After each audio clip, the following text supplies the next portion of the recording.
Kalau kayak gini nanti Allah ini. Kalau kayak gitu nanti Allah itu. Termasuk kayak misalnya orang ngeluh kalau ada masalah. Mukmin ngeluh, cuman nggak separah ngeluhnya manusia. Dua-duanya ngeluh nih, karena sifat dominan sifat manusia itu nggak hilang, fitrah. Cuman nggak dominan, ngeluh sedikit, langsung recovery. Kalau misalnya dia insan banget, nggak akan recovery, ngeluh aja terus. Kalau dia insan banget, nggak akan recovery, sakit hati aja terus. Kalau dia insan banget, nggak akan recovery, dendam aja terus. Nggak akan pernah mau bisa memaafkan mantannya, kan ya? Kenapa? Insan banget. Makanya jadilah orang yang mukmin terhadap mantan. Gimana mukmin terhadap mantan? Ya Allah, mudah-mudahan dia dapat yang lebih soleh dari saya. Tapi jangan seganteng saya sih ya Allah. Biar dia nggak lupa. Artinya nih, mukmin kayak ada masalah kehilangan sesuatu.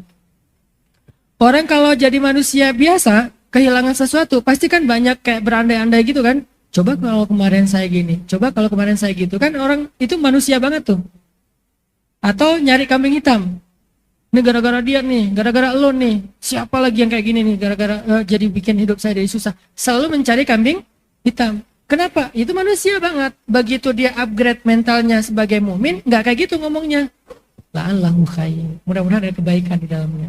Qadarullah. Ini udah ketentuan Allah.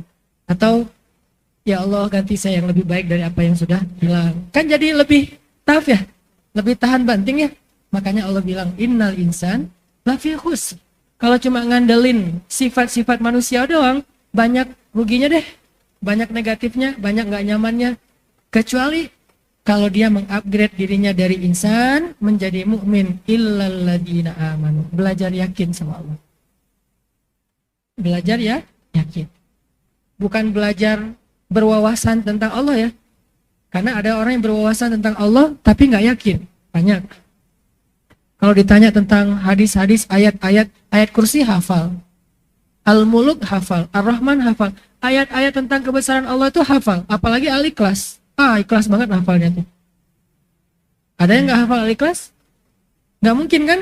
Berarti kita tuh yakin udah punya banget wawasan tentang Allah.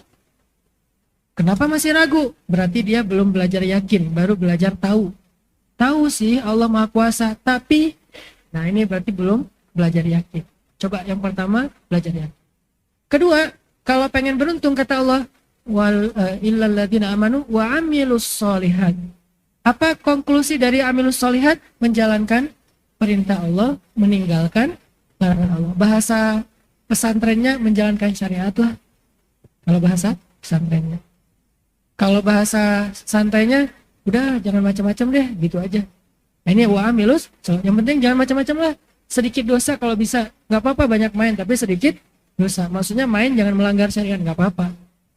Karena kata Aisyah tadi, yang paling duluan masuk surga, bukan yang paling banyak amal soleh yang sunnah. Tapi yang duluan masuk surga adalah yang paling sedikit dosanya. Jadi nanti nomor antrian surga itu, atau gelombang orang masuk surga itu dilihat dari paling sedikit dosanya. Dan salah satu orang yang paling sedikit dosanya siapa? Orang yang hatinya bersih, tadi mukmin, yang maafin orang lain. Udah maafin aja. Makin susah kita maafin kesalahan orang, berarti makin besar dosa yang Allah maafin dari kita. Kalau teman-teman atau kalau kita semuanya ngerasa punya dosa besar dulu, baik itu dosa kita ke Allah langsung atau dosa itu ke manusia, yang kayaknya kalau kita pikir-pikir susah nebus dosa itu, maka sekarang tebuslah dengan cara maafin kesalahan orang kepada kita. Saya udah maafkan, semua mantan udah saya maafin. Itu yang paling berat kan? Teman juga udah saya maafin, yang nikung saya maafin. Mudah nggak memaafkan yang nikung kita? Kita capek-capek curhat ke dia, dia yang jadian. Mudah nggak tuh maafin? Saya juga masih belum. Itu paling susah kan? Nah, makin susah, berarti makin besar dosa kita yang dimaafin Allah. Contoh nih, teman kita janjian sama kita, mau jalan, atau mau belajar bareng, mau main misalnya. Ternyata nggak jadi datang. Maafin aja. Kenapa? Niatin. Kita juga dulu sering janjian sama Allah nggak jadi datang. Kita juga sering di miss call sama Allah tapi nggak diangkat. Jadi maafin aja, kita telepon teman kita di reject. Toh kita juga lebih sering lagi nge-reject Allah. Lebih besar mana dosa nge-reject teman sama nge-reject Allah? Lebih besar dosa nge-reject Allah kan? Nah, tapi cara menghapus dosa itu gampang. Maafinlah teman kita yang nge-reject kita. Loh, telepon saya di-reject sekali, telepon lagi sampai 10 kali. Kita tuh dulu nge-reject Allah tuh enggak 10 kali, mungkin ribuan kali. Hayya 'alas shalah. Azan aja baru juga selesai tadi azan lagi. Karena emang masjidnya banyak, jadi yang azannya bersaut-sautan. Nge-reject. Zuhur nge-reject, asar nge-reject, maghrib nge-reject. Yang paling di-reject banget dengan rasa kesel tuh subuh. Itu sebel banget, apalagi tinggalnya dekat masjid. Terus corong mic-nya tuh ke arah kamar kita. Kan itu paling nyebelin kan ya, kalau belum dapat hidayah. Kalau sekarang agak sih, kalau yang azannya nggak enakan. Bayangin kalau yang azannya baru putus kan enak tuh. Baper berat kan azannya. Hayya 'alas shalah. India gitu kan. Kenapa India banget? Habis putus. Azannya enak. Jadi teman-teman kalau mau latihan azan, putusin dulu. Insya Allah suaranya tuh keren. Apaan sih nggak penting ya. Ini yang kedua ya, beramal soleh. Beramal soleh itu bahasa gampangnya, udah nggak usah macam-macam deh, ikutin aja yang benar. Gitu. 2. Ternyata nggak cukup 2 itu, beriman dan beramal soleh. Kenapa? Kenyataannya pertama iman, yazidu wa yanqus. Iman itu kenyataannya bertambah dan berkurang. Itulah fluktuasi iman itu adalah keniscayaan, realita itu udah pasti kayak gitu tuh. Semua iman kecuali iman Nabi yazidu wa yanqus. Sahabat juga kayak gitu, imannya yazidu wa yanqus. Buktinya ada sahabat yang curhat ke Nabi, ya Rasulullah, saya tuh kalau ketemu sama Nabi, dekat sama Nabi, lagi bareng sama Nabi tuh iman naik. Begitu pulang iman langsung turun. Gimana dong, masa saya harus sama Nabi terus? Nah, kata Nabi, seandainya iman kalian naik terus, stuck gitu, minimal stuck lah. Kalau bisa naik terus, pasti kalian akan ngelihat malaikat dan berjabat tangan sama malaikat. Kalau iman kita bisa naik terus nih, kita akan punya kelayakan level yang bisa jabat tangan sama malaikat. Sampai ke level bisa ngelihat malaikat. Siapa orang yang bisa ngelihat malaikat selain Nabi? Maryam lagi nongkrong nih di mihrab, duduk lagi nongkrong di mihrab berzikir gitu. Iman Maryam tuh kan nggak turun ya, naik terus, bahkan nggak flat. Jadi naik terus frekuensinya tuh. Hari ini lebih yakin daripada kemarin, lusa lebih yakin daripada hari ini. Terus naik sampai ke level apa? Ke level malaikat bisa ketemu sama Maryam, Jibril turun. Jadi bukan malaikat nggak mau nemuin kita kurang selevel sama malaikat. Siapa sih lo gitu.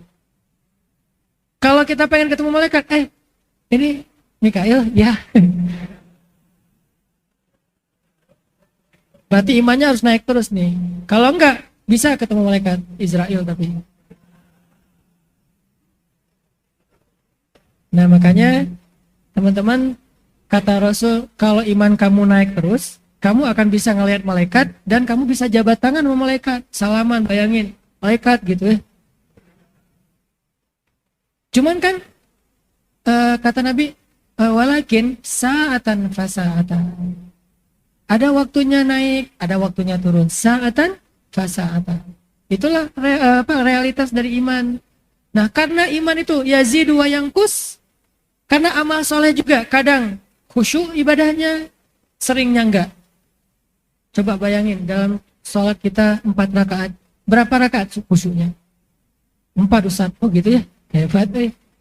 Rata-rata kan kalau saya nih ngerasa seringnya malah nggak khusyuk. Walaupun sesekali khusyuk sombong gitu. Apaan sih ini orang sholat kok garuk-garuk. Padahal baru kali itu kita sholatnya yang khusyuk. Biasanya juga garuk-garuk. Kan kadang-kadang kita ngerasa kayak sombong gitu pas lagi ngejos ya. Kalau kita lagi ngejos semua orang neraka kan. Baru hijrah. Saya dulu kan pernah ngalamin kayak gitu. Masa-masa puber spiritual. Baru hijrah SMA nih. Satu rumah itu neraka semua, bapak neraka, ibu neraka, kakak neraka semua. Apa kalian ahli neraka semua? Gitu, dimarah-marahin di rumah teh semuanya. belum bijak karena masih semangat, merasa dirinya yang paling pantas masuk surga. Tapi kenyataannya kita sering, ibadah kita juga nggak selalu benar, ibadah kita juga nggak selalu berkualitas. Makanya ada doa setelah ibadah, bukan doa setelah berbuat maksiat. Kalau doa setelah berbuat maksiat, astagfirullah, Allahumma atubu ilaik, dan seterusnya. Ada doa minta maaf kepada Allah tapi habis beribadah. Apa doanya? Rabbana la tu'akhidna in nasina au akhtana. Itu kan doa habis beramal soleh. Habis beramal soleh masih minta ampun. Kenapa? Karena amal soleh kita juga nggak selalu baik, nggak selalu berkualitas. Nah, gimana caranya nih? Iman sifatnya naik turun. Padahal pengennya sih stabil. Amal soleh sifatnya sering kurang daripada berkualitas. Makanya butuhlah yang ketiga. Wa tawasau bil haq wa tawasau bis sabr. Butuh yang namanya wasiyah. Bahasa lainnya mauizah. Bahasa lainnya nasihat. Terus jadi bahasa Indonesia nasihat. Untuk apa? Untuk menjaga dua yang pertama.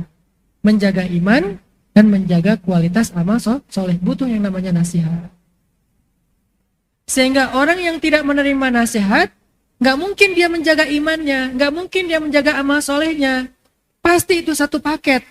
Gak mungkin dia bilang, udah gak usah nasihatin gua, urus aja diri sendiri. Terus gimana kamu akan mengurus diri kamu sendiri kalau gak dinasihati? Gak bisa.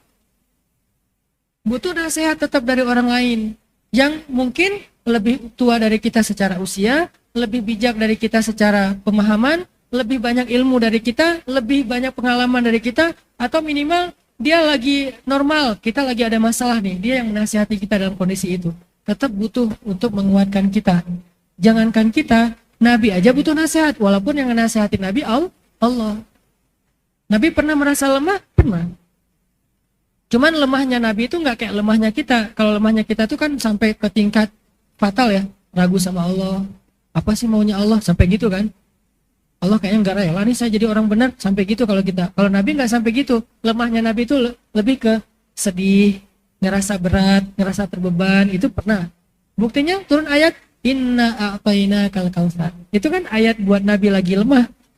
Wadduha wal laili idza saja. Ma wadda'aka rabbuka wa ma qala. Itu nasihat Nabi lagi lemah. Ya ayyuhal muzammil. Itu nasihat ketika Nabi lagi lemah. Toh Nabi juga butuh nasihat. Apalagi kita sebagai umat Nabi. Kalau Nabi dinasihati oleh Allah dan Jibril, kalau kita dinasihati oleh Nabi dan ulama atau orang tua atau teman kita. Jadi yang perlu kita sadari teman-teman tentang nasihat. Nasihat itu kebutuhan kita. Sehingga kalau kita dapat nasihat, kita untung. Kenapa orang baper ketika nerima nasihat? Karena dia ngerasa nasihat itu bukan kebutuhan. Ngapain sih nasihat-nasihatin gua? Kayak seolah-olah nasihat itu kayak ngasih ke orang lain. Padahal orang lain yang ngasih ke kita. Nasihat itu kayak ngasih barang berharga ke kita. Gitu mindset yang kita coba bangun. Sehingga kalau orang nasihatin kita, dia kayak ngasih hadiah. Bisa nggak kita nerima nasihat? Alhamdulillah makasih ya gitu. Kayak dikasih hadiah. Tapi kalau mindset kita nasihat itu kayak minta sesuatu dari kita. Apa-apaan sih lo? Kan gitu ya. Atau ngasih masalah buat kita. Seolah nasihat itu ngasih beban. Bukan. Nasihat itu kebaikan. Sehingga kata Nabi, terimalah kebaikan itu walaupun dari lisan seorang budak Habasyah. Karena nasihat itu kebaikan. Jadi kalau kita dapat nasihat dari orang lain, kita anggap kita dapat kebaikan dari orang itu. Terserah urusan dia ikhlas nggak ikhlas, dia punya niat baik atau sebetulnya ada udang di balik batu, itu mah urusan dia. La nahkum illa bizzawahir. Kita tuh cuma ngelihat yang tampak doang. Tampaknya apa? Yang zahirnya. Dia menasihati, udah. Gak usah terlalu curiga. Ijtanibu katsiran minadh-dhon. Jangan prasangka. Kayaknya dia gak senang banget sama saya. Enggak, jangan menebak-nebak isi hatinya. Lihat saja isi nasihatnya. Kalau dia nasihatnya baik, ambil aja. Walaupun isi hatinya mungkin dia emang senang banget jari-jari kesalahan kita, itu urusan dia. Dia emang gak suka sama kita, itu urusan dia. Tapi nasihatnya baik. Kecuali ada nasihat yang bukan gak baik, cuman kayaknya kurang tepat. Kayak nasihat dalam urusan yang masih berbeda pendapat di antara ulama. Nyalah-nyalahin orang lain, padahal orang itu juga punya dalil. Nah ini, kalau dalam bab ini nanti ada etika nasihatnya. Nanti masuk ke angle yang kedua tadi. Tapi kalau yang udah disepakati kebenarannya, misalnya, sholat dong, nggak usah tersinggung, itu kebaikan. Dia nggak bilang, kamu nggak pernah sholat, nggak bilang gitu kan? Dia cuma bilang, ayo sholat yuk. Kalau dia bilang, ayo sholat yuk, oh ya, ntar lagi ya, duluan aja. Paling nolaknya kayak gitu. Kalau mau, ya udah, yuk bareng gitu. Makasih ya udah diingetin, tadi hampir lupa lah gitu. Padahal baru dengan azan. Tapi ngomongnya hampir lupa. Artinya minimal kita jangan tersinggung ketika dinasihati karena nganggap nasihat itu suatu kebaikan yang diberikan untuk kita. Itu yang coba kita bangun dulu, awareness bahwa nasihat adalah kebaikan. Sehingga kalau kita dapat nasihat, berarti kita dapat sesuatu yang berharga. Sehingga ekspresi kita apa? Berterima kasih kalau perlu. Kalau nggak mau berterima kasih pun minimal nggak baper, nggak ilfil sama orang itu. Minimal. Kalau bisa lebih dari itu, ya berterima kasih. Makasih ya udah dinasihatin, makasih ya udah diingetin. Karena dengan itulah kita jadi dapat kebaikan. Illal ladzina amanu wa amilus sholihat wa tawasau bil haq. Itu penting teman-teman. Saking pentingnya nasihat sampai masuk dalam satu paket menjadi orang beruntung itu iman, amal soleh, nasihat. Iman ke Allah, amal soleh itu wujud fisiknya, nasihat itu yang menjaga iman dan amal soleh kita. Tanpa nasihat iman kita nggak akan terjaga. Gimana cara kita mencas iman kita biar naik? Nasihat, dengerin. Booster lewat sosial media, hadir dalam majelis ilmu, minta nasihat dari orang soleh, minta nasihat dari orang tua, minta nasihat dari teman. Itu yang ngecas iman kita. Amal soleh juga gitu. Kadang-kadang amal soleh kita ada yang nggak benar nih. Kasih tahu, itu wudunya belum benar. Ada yang silap. Apa yang silapnya? Tadi ngebasuh tangan nggak sampai ke siku misalnya. Oh ya makasih udah diingetin. Jangan baper. Masalah budaya di masyarakat kita kan kalau dinasihatin kayak dimarahin ya. Kalau dinasihatin kayak disalah-salahin, kayak dikritik. Padahal bukan, dinasihatin itu untuk kebaikan kita. Sehingga orang jadi lama-lama sungkan mau menasihati. Hilanglah budaya watawasau bil haq, watawasau bis sabr. Kalau budaya ini udah hilang, maka hilanglah dua yang pertama. Hilang amal soleh, hilang iman. Itu yang terjadi di kita. Gara-gara budaya watawasau bil haq itu enggak lagi jadi sesuatu yang nyaman, sesuatu yang rame, sesuatu yang disukai, akhirnya amal soleh jadi berkurang. Kualitasnya, kuantitasnya. Yang lebih parah lagi, iman juga berkurang. Kenapa? Udah kurang watawasau bil haq. Makanya dari itulah, alhamdulillah di beberapa tahun terakhir ini dengan maraknya sosmed yang diisi dengan hal-hal yang sifatnya nasihat, mulai naik lagi nih semangat beriman, semangat beramal soleh kan? Lewat booster, banyak banget yang curhat ke saya. Tiba-tiba di rumahnya itu kan nggak pernah ada yang namanya mukena ya, istrinya nggak pernah sholat. Tapi tiba-tiba pas suaminya pulang ngelihat ada mukena di kamarnya, istrinya udah sholat. Pas dicari tahu, dikepoin, ternyata dia mulai niat untuk sholat dan jadi nyaman gara-gara dengar booster. Kan? Berarti amal solehnya jadi naik gara-gara watawasau bil haq. Iman juga gitu. Ada yang bertahan dalam ujian. Gara-gara apa? Sering dengar booster. Sehingga dia bertahan. Gak gampang patah semangat. Gak gampang putus asa. Bahkan ada yang curhat. Mereka tuh berdua hampir cerai. Tapi gara-gara dengar booster, alhamdulillah dengan izin Allah gak jadi bercerai. Kan berarti nasihat menguatkan iman. Nasihat meningkatkan kualitas amal soleh. Nasihat tetap penting. Walaupun variannya macam-macam, ada variannya lewat sosmed, ada variannya lewat broadcast, ada variannya lewat YouTube, ada variannya langsung ke orangnya, ada variannya dengerin taklim, macam-macam lah variannya. Yang jelas intinya sama, watawasau bil haq. Jadi kita jangan baper. Memang agama itu nasihat. Ditambah lagi dengan hadis Nabi SAW tentang bab nasihat. Kalau teman-teman nanti baca di kitab Riyadhus Shalihin tuh terkenal banget hadisnya. Kata Nabi, ad-dinun nasihah, agama itu nasihat. Walaupun arti nasihat di dalam hadis ini macam-macam. Ada ulama bilang nasihat di sini artinya kemurnian. Tapi secara umum agak-agak mirip dengan makna nasihat dalam bahasa Indonesia. Ad-dinu an-nasihat. Agama itu nasihat. Apa maksud agama itu nasihat? Nggak akan sempurna agama kita kalau kita nggak mau menerima nasihat itu. Ini mudah-mudahan kalau teman-teman di sini saya yakin nih orang-orang yang udah rajin dengan nasihat. Tapi berhubung ini direkam, mudah-mudahan suatu saat didengar oleh orang-orang yang selama ini kalau dinasihatin baper. Misalnya, yuk sholat. Sholat itu kan urusan saya dengan Allah. Nggak usah urus-urus urusan saya dong. Udah jalannya sendiri-sendiri. Nah, ini kan sering kan? Jadi kayak template jawaban kita kalau dinasihatin. Ini mah urusan saya dengan Allah, nggak usah ikut campur. Itu jadi template tuh. Hampir semua orang yang mungkin baper menggunakan template ini kalau dinasihati. Ini kan urusan saya dengan Allah. Gak bisa. Kenapa? Karena Islam itu ad-din. Kenapa Allah gak bilang al-Islam? Kenapa bilangnya ad-din? Bedanya Islam sama ad-din apa? Kalau Islam itu lebih kepada kepasrahan kita dan aturan.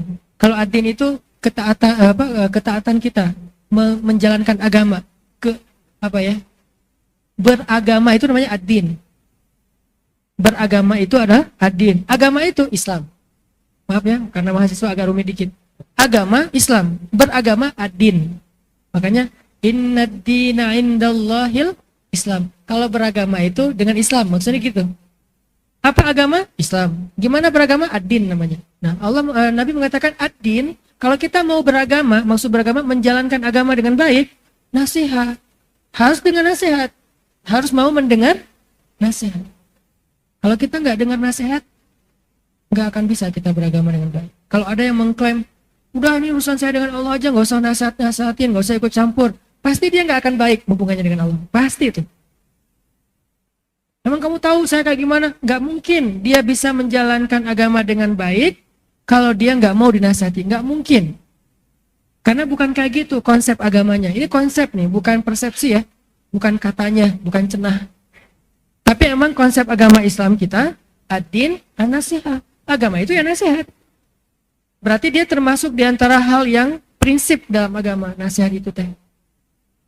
Kepada siapa? Kepada Allah, kepada Rasul, kepada pemimpin, kepada semua umat Islam.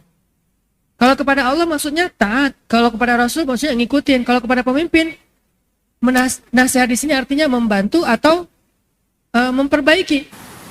Jadi kalau pemimpin mulai dari tingkat paling kecil, pemimpin rumah tangga yaitu suami, sampai yang paling tinggi yaitu presiden, nggak mau dengar nasihat, nggak mungkin bisa menegakkan din, nggak mungkin menjadi soleh, nggak mungkin menjadi baik, nggak mungkin kalau nggak mau dengar nasihat, terutama nasihat orang yang berilmu yaitu ulama.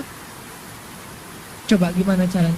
Presiden, baik presiden negara maupun presiden rumah tangga, kalau nggak pernah datang ke ustadz, ke ulama minta nasihat, nggak mungkin dia bisa menegakkan agama di dalam kekuasaannya. Nggak usah negara, rumah tangga aja nggak mungkin. Apalagi negara yang lebih besar dan lebih rumit ya. Rumah tangga aja, kalau seorang suami nggak pernah belajar, nggak pernah datang ke ulama minta nasihat sebagai suami, itu nggak mungkin bisa mendidik keluarganya menjadi keluarga yang baik, nggak mungkin. Zurriyah thayyibah itu nggak mungkin. Makanya seorang suami, seorang ayah, seorang imam, dia butuh nasihat, dia butuh mentor, dia butuh konsultan, dia butuh ulama, murabi yang ngenasihatin dia. Dan dia dengar, bukan cuma sekadar gaya-gayaan. Ini guru spiritual gua loh, bukan gaya-gayaan ya. Tapi dia dengar gitu, dan gurunya itu orang yang berilmu. Dengerin. Tapi kalau ada pemimpin yang nggak mau dengar ulama, ulama hanya dijadikan sebagai kayak gimmick dalam kekuasaannya. Ulama itu cuma jadi kayak sekedar lukisan di galeri seninya yang menghiasi sebuah perjalanan kekuasaan selama 5 tahun misalnya, itu nggak bisa. Makanya ketika salah satu nih ya, rahasia Khalifah Islam yang kelima, yang adil, dia sukses 2 tahun, mengangkat ekonomi masyarakatnya dari terpuruk menjadi semuanya pemberi zakat, nggak ada yang menerima zakat. Siapa? Umar bin Abdul Aziz. Salah satu gebrakan baru yang dilakukan Umar bin Abdul Aziz ketika dia jadi khalifah apa teman-teman? Nanti baca deh sejarah Umar bin Abdul Aziz. Ini mudah-mudahan bisa ditiru nih sama pemimpin-pemimpin masa depan kita dari anak-anak muda, baik dia memimpin di ranah politik atau di apapun termasuk di perusahaan dan seterusnya. Yang pertama dilakukan Umar bin Abdul Aziz, hari pertama dia dilantik apa? Dia mendatangi para ulama atau mengumpulkan para ulama, kemudian dia duduk mendengar nasihat dari para ulama. Kalau khalifah sebelumnya, dia dekatnya tuh kepada entertainer. Dekatnya kepada para entertainer. Walaupun nggak salah, cuman kita bisa ngelihat perbedaan dua model pemimpin nih. Pemimpin sebelum Umar bin Abdul Aziz dekatnya kepada entertainer. Senang dihibur, senang dipuji-puji oleh para penyair. Presiden ini hebat. Penyair kan bisa membangun opini publik ya. Lalu diposting di Instagramnya mereka, para penyair-penyair di zaman itu, diposting di surat kabar, diposting di TV-TV. Jadi kayak membangun opini publik tentang presiden bahwa dia baik. Siapa yang membangun? Penyair, karena penyair dibayar. Begitu Umar bin Abdul Aziz jadi khalifah, penyair-penyair dipecat. Kenapa? Bukan dia anti entertain ya, bukan.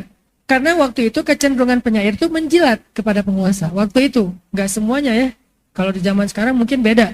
Tapi pada masa itu penyair-penyair rata-rata menjilat penguasa dengan syair-syair yang bagus. Makin bagus syairnya, makin banyak dapat hadiah dari penguasa. Jadi penguasa itu kayak ngasih bonus terus. Siapa yang bisa bikin puisi-puisi yang keren, siapa yang bisa bikin esai, tulisan-tulisan yang bagus, diposting di sosial media, diundang ke istana, dibayar, dikasih hadiah, terus jadi selebgram. Zaman dulu kayak gitu. Sehingga pas Umar bin Abdul Aziz jadi khalifah, tuh penyair dipecat sama dia. Digantilah dengan ulama. Ulama nggak mau menjilat. Karena ulama ketika dibayar oleh khalifah, mereka tersinggung. Jangan bayar kami gara-gara nasihat. Jangan bayar kami gara-gara menyampaikan kebenaran. Karena kalau kamu membayar kami gara-gara menyampaikan kebenaran, nanti kami tidak mampu lagi mengatakan yang benar kalau itu berseberangan dengan keinginan kamu. Ini ternyata nasihat yang membuat Umar bin Abdul Aziz bisa merubah masyarakatnya. Dan waktu itu kekuasaan Islam bukan bukan seukuran Indonesia, teman-teman. Indonesia itu kalau dibandingkan Umar bin Abdul Aziz masih kecil, walaupun negara kita udah gede. Umar bin Abdul Aziz berkuasa sekitar sepertiga dunia. Sepertiga bumi itu ada dalam kekuasaan Umar bin Abdul Aziz. Masa Bani Umayyah. Bani Umayyah kan luas nih. Dan berkuasa selama ratusan tahun kan. Bani Umayyah. Bayangin, sepertiga bumi itu nggak ada yang mau nerima zakat. Coba bayangin gimana tuh. Kalau sepertiga bumi nggak ada yang mau nerima zakat, berarti Indonesia lebih gampang kan harusnya ya. Dan itu bukan 5 tahun, bukan 10 tahun, 2 masa periode jabatan, enggak. 2 tahun setengah.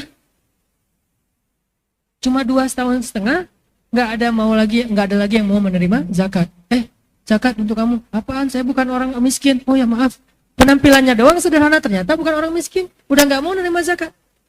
Sampai dibawa-bawa kemana-mana, ke Afrika, kemana-mana, nggak ada lagi kayak Somalia, kayak Rohingya itu nggak ada. Semuanya sejahtera. 2 tahun setengah. Apa rahasianya? Yang pertama, gebrakan yang dilakukan di hari pelantikannya, mendengar nasihat ulama. Syekh beri saya nasihat. Syekh beri saya nasihat. Ustadz beri saya nasihat. Pak Yai beri saya nasihat. Itu yang dilakukan pemimpin. Watawasau bil haq.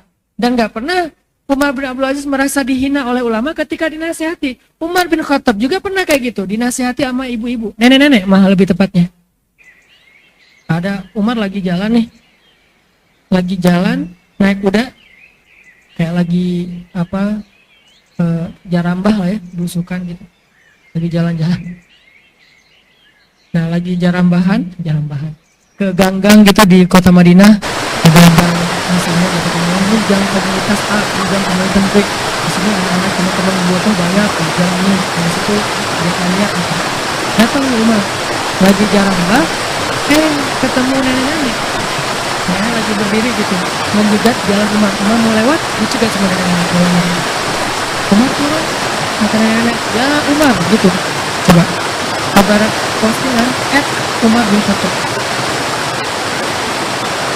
di mention langsung ke Umar, dan captionnya tuh pedas, bukan cari bahasa yang paling aman yang nggak mengkritisi dan jangan sampai nanti misalnya dituduh penghinaan atau apa lah ya. Ini terus terang aja si nenek nih, ya Umar, berarti Umar bin Khattab, kan gitu ya, terus terang kan.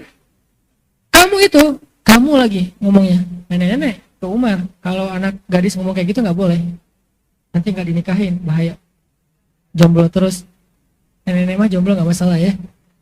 Umar gitu, kamu itu dulu kami panggil Umair, Apa arti Umar? Umar kecil. Dalam bahasa Arab itu kalau yang kecil pakai Y. Sama kayak bahasa Inggris juga kali ya. Sam, Semi kan ya. Sam yang kecil namanya Semi. Kalau udah gede, Sam. Kalau orang Arab yang udah besar namanya Umar. Kalau masih kecil, Umair. Jadi Umar kecil. Kamu tuh dulu cuma Umair, anak kecil, anak ingusan kalau bahasa kita. Tiba-tiba Allah beri kamu fisik yang gagah sehingga kamu tumbuh jadi orang yang hebat, maka kami pun memanggilmu Umar. Lalu Allah memberikan kepada kamu hidayah sehingga kami memanggilmu Al-Faruq, yang membedakan hak dan batil.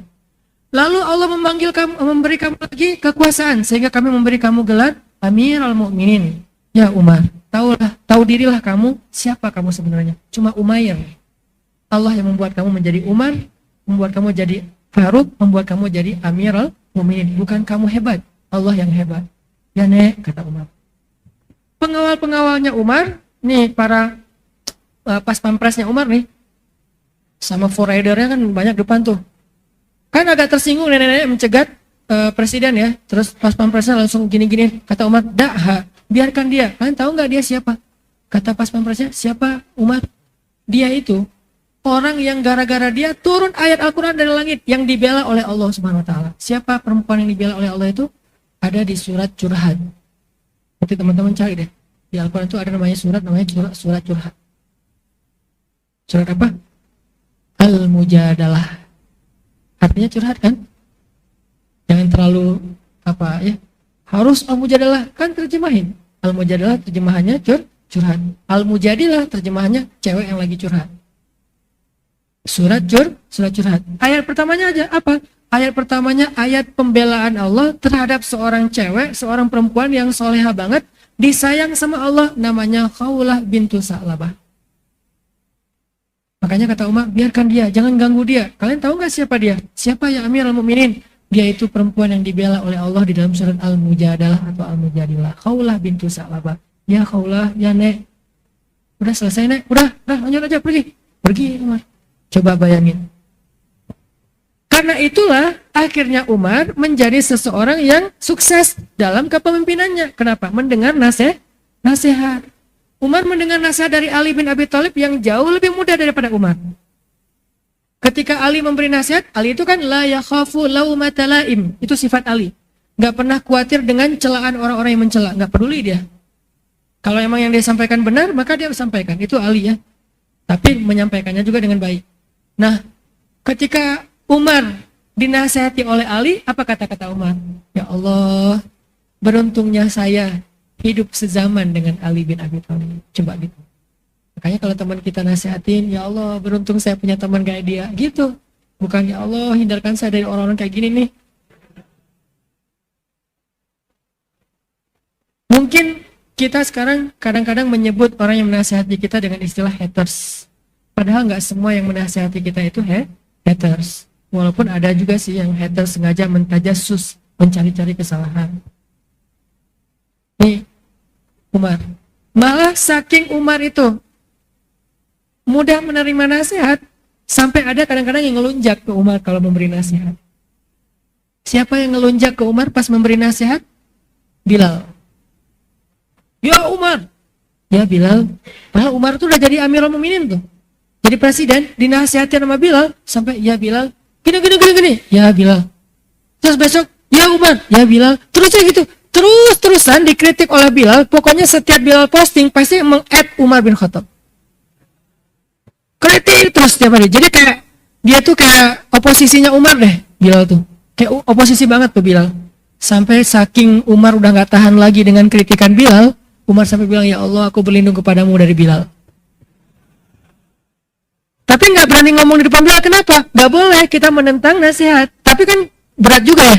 Dan nasihatnya tuh kadang-kadang jadi kayak kurang ngejaga perasaan, jadi berlebihan di depan umum. Akhirnya saking beratnya Umar menerima nasihat dari Bilal yang pedas, akhirnya Umar bilang, ya Allah lindungi saya dari Bilal. Itu curhatnya Umar ke Allah tuh. Lihat, orang sekeras Umar. Jadi siapa yang mengatakan saya pengen ngikutin Umar, sehingga yang diambil kerasnya doang, ambil juga lembutnya, kerasnya kepada orang-orang yang memang keras kepala, maka Umar lebih keras. Tapi kepada orang-orang yang solih, walaupun kadang-kadang emang baper, Ya, Umar lembut. Ya Bilal, kalau udah baper nggak kuat lagi, ya Allah, lindungilah saya dari Bilal tuh, dia datang tuh, ya Allah, gitu. Nih, ini curhatnya Umar nih. Berarti kalau kita pengen niru Umar dalam karakter, ikutilah yang utuh. Jangan cuma ngambil, saya tuh Umar. Umar yang bagian mana nih? Bagian marah-marah. Justru Umar sendiri sangat sering minta ampun ke Allah, dan justru karena sifat itu. Ya Allah, ampunkanlah sifat saya yang ghalidun syadid, yang keras dan kasar. Umar tuh minta ampun ke Allah gara-gara sifat ghalidun syadid loh. Nah, kita mah mau meniru. Umar aja bilang, ya Allah, jangan jadikan ghalidun syadid, sifat saya itu fitnah, ujian, jadi musibah bagi umat Islam. Walaupun kadang atau seringnya memang sifat itu ditempatkan di tempat yang tepat oleh Umar. Kadang juga Umar pernah dinasihatin sama cewek, ibu-ibu, bukan nenek-nenek. Umar lagi jalan, terus pernah saya cerita tuh, ada demo jomblo. Jomblo-jomblo fisabilillah di Madinah pada ngumpul demo. Ya Amirul Mukminin, bawa spanduk gitu kalau bahasa kita. Turunkan harga mahar, isi spanduknya. Terus jadi hashtag turunkan harga mahar, viral di antara jomblo-jomblo. Kayaknya perlu juga kita jadikan hashtag. Hashtag para jomblo tuh, mertua ngaji dong gitu. Dari syaratnya nggak susah gitu pas ngelamarnya.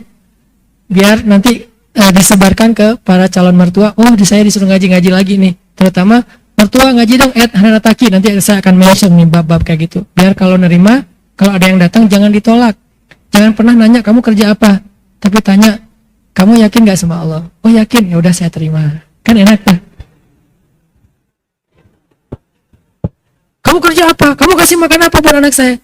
Allah yang ngasih makan. Oh bener banget nih, kalau udah ngelibatin Allah jangan main-main ya. Jadi nggak enak nih, pakai Allah soalnya. Ini orang beriman. Makanya pakai hashtag mertua ngaji dong gitu. Apa tadi teh? Jomblo. Ya Amirul Mukminin, kami jomblo-jomblo protes. Kata jomblo-jomblo cowoknya nih. Protes kenapa? Kami itu nggak bisa nikah, bukan kami nggak mau nikah, tapi maharnya mahal-mahal. Oh gitu? Berapa emang mintanya? Sekian dinar. Oh mahal juga sih emang, kata Umar. Akhirnya tenang ya, nanti saya akan posting keputusan presiden. Kalau perlu nanti disahkan jadi undang-undang. Dan insya Allah banyak anggota dewan jomblo pasti didukung tuh ya. Kalau anggota dewannya jomblo, wah undang-undang tentang jomblo, kita harus memilih anggota dewan yang jomblo. Dan ada undang-undang khusus bab jomblo. Gak penting lagi. Pas habis sholat asar, Umar berdiri. Terus Umar bilang, wahai kaum muslimin, telah datang kepada saya sekelompok orang-orang yang masih jomblo. Ini bahasa saya ya. Kalau bahasa Umar, anak-anak muda yang belum bisa nikah. Dan mereka mengadu kepada saya tentang tingginya harga mahar. Untuk itu, saya putuskan. Mahar tidak boleh lebih dari, saya lupa nih, contohnya aja ya. Mahar tidak boleh lebih dari 10 dinar. Siapa yang meminta mahar lebih dari 10 dinar, maka sisanya diberikan kepada Baitul Mal. Langsung ibu-ibu yang duduk paling depan. Ini bukti bahwa di dalam Masjid Nabawi pada masa itu belum ada batas hijab antara laki-laki dengan perempuan. Kapan muncul hijab? Karena kebutuhan. Jadi itu bukan syariat dari awal ya, pembatas hijab antara laki-laki dan perempuan bukan syariat dari awal. Tapi karena kebutuhan, karena masjidnya udah semakin penuh, butuhlah sekat. Dibikinlah 2 ruangan, ruangan cewek, ruangan cowok. Tapi kalau misalnya masih memungkinkan, udah nggak perlu hijab juga nggak masalah. Syaratnya nggak usah menghadap ke belakang ya, menghadapnya ke depan. Kalau nggak ada hijab kan kita menghadap ke depan tapi ngelihatnya ke belakang. Nah ini, karena itulah kebutuhannya hijab. Nah, ada ibu-ibu berdiri, bilang, ya Amirul Mukminin, ada apa bu? Gimana Amirul Mukminin membuat sebuah keputusan yang bertolak belakang dengan Al-Quran? Astagfirullah, gimana bertolak belakang? Allah berfirman, pakai ayat nih. Kalau kalian sudah memberikan mahar, janganlah kalian mencari-cari cara, alasan untuk mengambilnya kembali, karena itu hak perempuan. Apakah kalian ingin mengambilnya dengan cara dusta? Sesungguhnya Allah benci kepada orang-orang yang demikian. Ya Amirul Mukminin, mahar yang sudah diberikan kepada perempuan ingin diambil lagi ke Baitul Mal? maka ini sebuah kedustaan. Itu aja yang saya sampaikan. Duduk tuh cewek.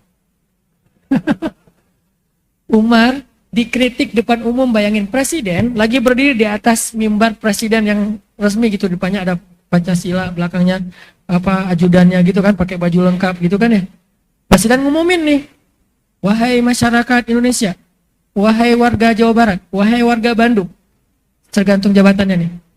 Saya umumkan, ada keputusan pemerintah gini. Tiba-tiba langsung ada yang angkat tangan. Ibu-ibu lah gitu. Bukan dosen mana, profesor mana, bukan. Ibu-ibu biasa, warga biasa, netizen biasa gitu. Bukan selebgram lah ya. Netizen biasa. Mungkin juga dia nggak punya akun kecuali satu doang. Official. Udah gitu dia bilang, presiden, apa-apaan ini? Kan bertolak belakang dengan undang-undang, bertolak belakang dengan Al-Quran. Gimana maksudnya bu? Gitu tuh presiden yang soleh. Bukan, diam loh. Mau gue. Gak usah dilanjut, bahaya. Udah gitu, Umar bilang apa? Perempuan itu benar, laki-laki ini salah. Coba, gak mau nyebut jabatan. Langsung down to earth. Langsung menyamakan dirinya dengan orang yang berbicara. Perempuan itu benar, laki-laki ini salah. Banyak orang yang lebih mengerti agama daripada Umar bin Khattab. Allahumma gfirli, ya Allah maafkan saya. Wahai kaum muslimin, saya ralat. Coba, kan berbesar hati banget kan presidennya nih, Umar. Wahai kaum muslimin, saya ralat. Mulai sekarang saya hanya menganjurkan. Gitu doang bahasanya, coba. Nggak jadi peraturan lagi nih. Kalau tadi kan peraturan, sekarang himbauan. Saya cuma menghimbau, mahar jangan tinggi-tinggi amat atuh.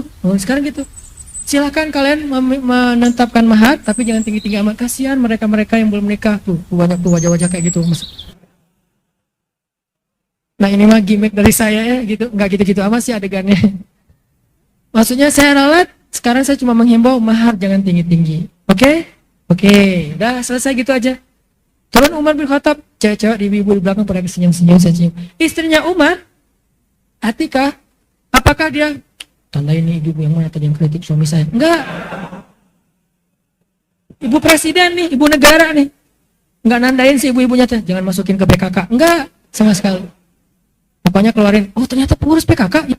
Bidang apa? Bidang sosial. Udah cabut aja, ganti pengurus yang lain. Enggak. Nih istrinya presiden, Atikah, justru duduk di sebelahnya ibu itu, diketepuk-tepuk pahanya. Maksudnya, makasih ya, gitu coba. Luar biasa kan? Presiden sama ibu negaranya, ini nasihat. Dan inilah rahasia suksesnya Umar bin Khattab sampai bisa membebaskan Al-Aqsa, Mesir, Suriah, Yaman, dan seterusnya. Kenapa? Mau mendengar nasihat dalam kasus-kasus yang besar. Banyak lagi nanti kasus-kasus kecil, gimana orang zaman dulu tuh menganggap nasihat itu memang barang yang paling berharga. Hasan al-Basri, Ibnu Mubarak.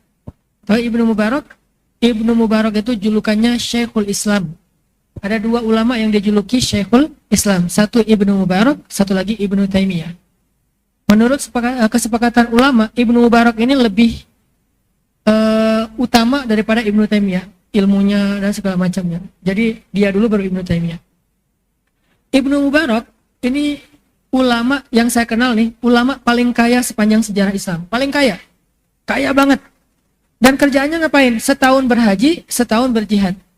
Selain ulama, pedagang sukses, kaya raya banget, dia juga seorang gladiator. Kalau dalam peperangan, berjihad melawan orang-orang yang menjajah negara Islam, kalau lagi ada peperangan itu kan suka ada duel dulu ya. Kalau di zaman Nabi yang selalu jadi tukang duel itu siapa? Ali. Itu kan jagoannya Nabi banget tuh. Nah, di zaman itu, alinya zaman mereka adalah Ibnu Mubarak. Ketika orang lain gak berani menantang musuh yang terkenal paling jago berantem, gak ada yang bisa ngalahin, Ibnu Mubarak yang maju. Pernah dia ngelawan 10 musuh sendiri dalam duel. Ada 10 musuh. Siapa yang berani ngelawan kami? Berharap 10 orang dari kaum muslimin yang duel, jadi 1 lawan 1. Enggak, ternyata 1 orang doang. Biar saya aja sendiri. Itu 10 orang musuh lawan 1 lawan 10. Itu habis di tangan Ibnu Mubarak. Jadi jago tarung. Pokoknya MMA banget lah ya. Segala macam mixed martial art lah. Dia, lo apa? Muay Thai? Tenang aja. Lo wushu misalnya. Lo apa misalnya? Enggak, kalau silat mah keren.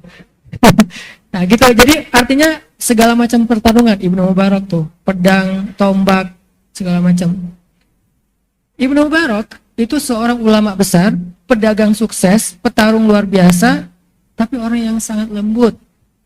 Dulu tuh bisa memadukan dua hal yang menurut kita sekarang nggak bisa dipaduin lagi.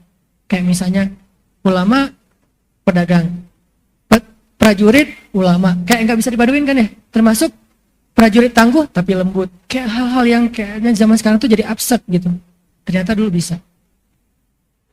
Yang mau diceritain tuh bukan itu, banyak banget nih pendahuluannya. Ibnu Mubarak itu pernah jalan dari Irak ke Madinah. Irak Madinah itu kalau naik pesawat kurang lebih 2 jam. 2 jam berarti Jakarta Surabaya, Jakarta Medan. Kalau kita jalan naik onta Jakarta Medan kira-kira berapa hari? Seminggu ya. Naik mobil aja 2 hari 3 malam ya, atau 2 hari 1 malam. Pokoknya lama aja. Jakarta Medan itu jalan naik onta, hanya pengen ketemu gurunya Ibnu Mubarak. Siapa gurunya Ibnu Mubarak? Hasan Al-Basri. Terkenal di Madinah ada ulama yang soleh, yang bijak. Akhirnya Ibnu Mubarak dari Irak, dari kalau nggak salah dari Basrah ke Madinah naik onta. Seminggu sampai di Madinah, ketemu Hasan Al-Basri di jalan. Mungkin Hasan Al-Basri juga baru keluar dari majelisnya, ketemu. Oh itu Hasan Al-Basri, dikejar sama Ibnu Mubarak. Hasan Al-Basri di atas onta juga, Ibnu Mubarak di atas onta. Ketemu, Syekh, tunggu saya, anzur nih, ditungguin. Ada apa? Siapa kamu? Saya Abdullah Ibnu Mubarak. Oh ya, waktu itu belum terkenal Ibnu Mubarak. Nanti setelah Hasan Al-Basri wafat baru dia terkenal. Syekh, saya datang dari Basrah, dari Irak. Boleh saya minta nasihat dari Syekh? Coba bayangin, belum turun dari onta, belum istirahat, belum check-in, belum traveloka segala macam, langsung nanya nasihat coba. Boleh saya minta nasihat dari Syekh? Oh boleh, beri saya nasihat. Kata Hasan Al-Basri, tinggalkan berbisnis dengan 9 orang jika itu merugikan 1 orang. Maksudnya apa? Kan kita kadang-kadang dalam berbisnis, dalam berdagang, dalam bekerja itu suka bilang, kan ada banyak manfaatnya, padahal ruginya juga ada kan ya. Jangan sampai kita gara-gara menguntungkan 9 orang, merugikan 1 orang. Tinggalkanlah dagang, transaksi, bisnis dengan 9 orang, kalau itu ngerugiin 1 orang aja. Maksudnya, kalau bahasa fikihnya, waro. Tinggalkanlah kebaikan, kalau itu ada sedikit keburukan. Waro namanya. Gitu Syekh, ya.